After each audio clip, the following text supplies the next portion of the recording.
Assalamualaikum warahmatullahi wabarakatuh. Selamat pagi semua anak-anak Bapak. Ya, hari ini kita akan belajar pemrograman dasar ya. Sebelum lanjut ke materi selanjutnya, kita harus tahu apa artinya pemrograman dasar ya. Atau pemrograman maksudnya. Pemrograman adalah proses menulis, menguji dan memperbaiki debug ya, dan memelihara kode yang membangun suatu pemrograman komputer. Kode ini ditulis dalam berbagai bahasa pemrograman. Tujuan dari pemrograman adalah untuk membuat suatu pemrogram yang dapat dilakukan suatu perhitungan atau pekerjaan sesuai dengan keinginan si pemrogram. Untuk melakukan pemrograman ya, diperlukan keterampilan dalam algoritma, logika, bahasa pemrograman, dan banyak kasus pengetahuan lain seperti matematika. Jadi pemrograman itu ada kaitannya dengan matematika ya. Jadi kalau kita matematikanya kuat, biasanya logikanya juga kuat ya. Dan ini ada lagi definisinya. Pemrograman adalah suatu seni dalam menggunakan suatu atau lebih algoritma yang saling berhubungan dengan menggunakan suatu bahasa pemrograman tertentu sehingga menjadi suatu program komputer. Bahasa pemrograman yang berbeda mendukung gaya pemrograman yang berbeda pula. Gaya pemrograman ini biasa disebut paradigma pemrograman ya. Jadi kalau bahasa pemrogramannya beda-beda itu udah biasa. Jadi itu namanya paradigma pemrograman ya. Apakah pemrograman perangkat lunak lebih merupakan seni, ilmu, atau teknik telah lama diperdebatkan? Ya.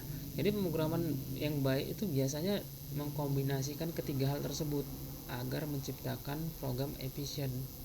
Apa tadi? Seni, ilmu, atau teknik ya. Jadi tiga tersebut harus dikombinasikan. Ya. Jadi agar apa? Agar lebih efisien ketika dijalankan ya, atau memori yang digunakan.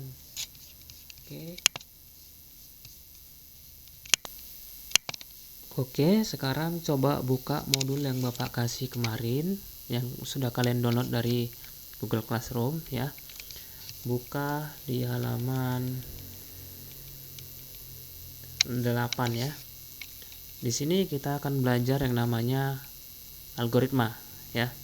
Di sini kita akan belajar yang namanya algoritma ya. Sebelum kita next atau selanjutnya kita ke materi selanjutnya ya.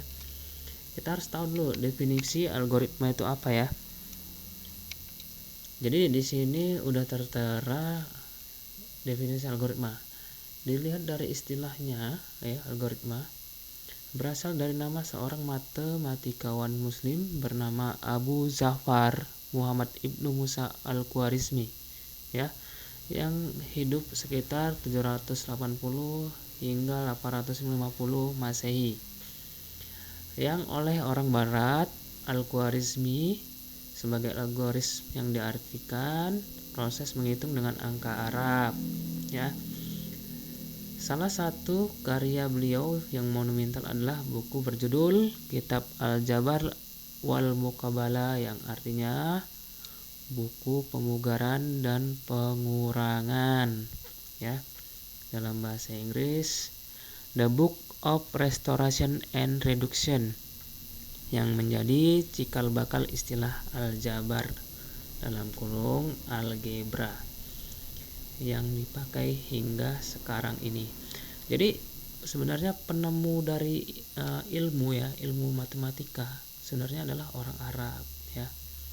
Sebenarnya adalah orang Arab yang kemudian dikembangkan oleh orang-orang Amerika atau orang-orang Inggris ya.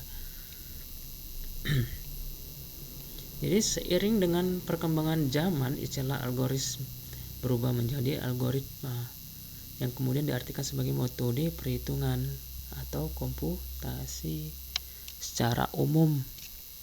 Dalam bahasa Indonesia, algoritma diserap menjadi algoritma ya. Oke, menurut definisi, algoritma adalah urutan langkah-langkah penyelesaian masalah yang disusun secara sistematis dan logis, ya.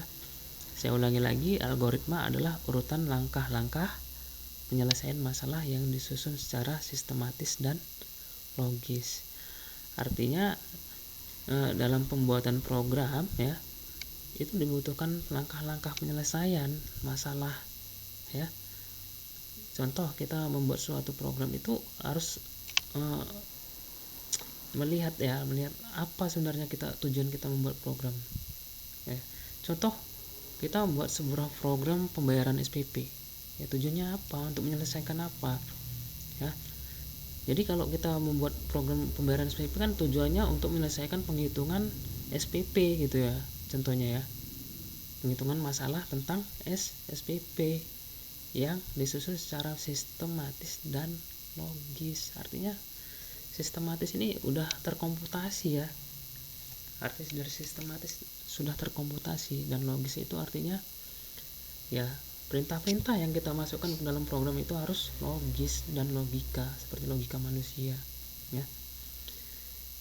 Jadi kalau pembuatan programnya itu asal-asalan, ya nggak ada gunanya program tersebut gitu. Jadi kalau ketika kita membuat program tuh harus yang benar-benar dipikirkan matang-matang langkah-langkahnya dan penyelesaian tuh apa gitu, ya. Dan logis, ya, logis itu harus sesuai dengan akal sehat gitu, ya. Oke. Dalam beberapa konteks, algoritma dapat diartikan urutan langkah-langkah yang spesifik tertentu untuk melakukan suatu pekerjaan, ya. Artinya langkah-langkah untuk melakukan suatu pekerjaan tuh contoh seperti ini. Langkah-langkah untuk menyusun suatu makalah misalnya. Nah, itu ada algoritmanya sebenarnya, kan. Pertama kita cari bahannya dulu, kemudian kita ketik bahannya atau kita rapikan dalam tersebut, ya enggak? Kemudian kita print, baru kita jilid gitu kan. Itu kan pembuatan makalah contohnya, ya kan. Atau program langkah-langkah seperti memasak air misalnya, contohnya seperti itu, ya. Jadi algoritma tidak hanya diartikan sebatas pada perhitungan dengan komputer saja, tapi diartikan lebih luas dalam kehidupan sehari-hari. Contohnya resep makanan. Nah, resep makanan tuh termasuk algoritma, ya. Jadi kan kalau resep makanan tuh misalnya apa, misalnya membuat pizza misalnya, nanti ada resepnya, satu harus menyediakan apa gitu kan, dan seterusnya seperti itu, ya. Contoh algoritma dalam kehidupan sehari-hari itu, ya. Contohnya petunjuk pemasangan AC itu termasuk algoritma, petunjuk perakitan komputer termasuk algoritma juga, petunjuk instalasi software itu termasuk algoritma, pemanduan tegangan listrik juga termasuk algoritma, ya, dan seterusnya. Jadi dalam kehidupan sehari-hari itu yang kita lakukan itu termasuk algoritma, ya. Bahkan kamu mandi aja itu termasuk algoritma, ya. Oke, di sini Bapak contohkan, ya, algoritmanya seperti apa gitu, ya. Nah, di sini Bapak contohkan algoritma memasak air contohnya, ya. Masukkan air ke dalam panci, contoh yang pertama itu, ya, step pertama. Step kedua, taruh panci di atas tungku atau di atas kompor. Kemudian nyalakan api tungku atau kompor. Tunggu hingga mendidih airnya, ya kan. Setelah mendidih, matikan api dan tuang air mendidih dari panci ke termos, contoh. Kemudian selesai. Nah, ini termasuk juga adalah sebuah algoritma. Nah, sekarang Bapak akan memberikan tugas kepada kalian, yaitu tugasnya buatlah algoritma yang ada pada kegiatan sehari-hari kalian atau yang ada pada kegiatan kehidupan sehari-hari kalian, ya. Yang tadi kan Bapak contohkan contohnya memasak air. ya kan.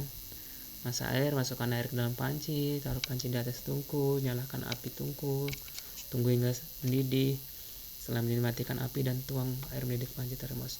Itu termasuk algoritma. Nah, algoritma keseharian kalian di rumah apa aja sih? Boleh. Contoh memasak ikan, memasak nasi goreng, dan apa aja boleh.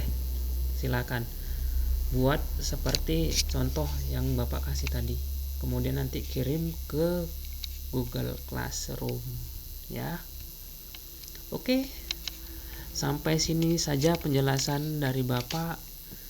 Jika ada pertanyaan, boleh kalian langsung tanyakan melalui WA pribadi Bapak ya. Oke. Sampai sini. Assalamualaikum warahmatullahi wabarakatuh. Selamat pagi semua anak-anakku. Tetap semangat belajarnya walau kita belajar di rumah.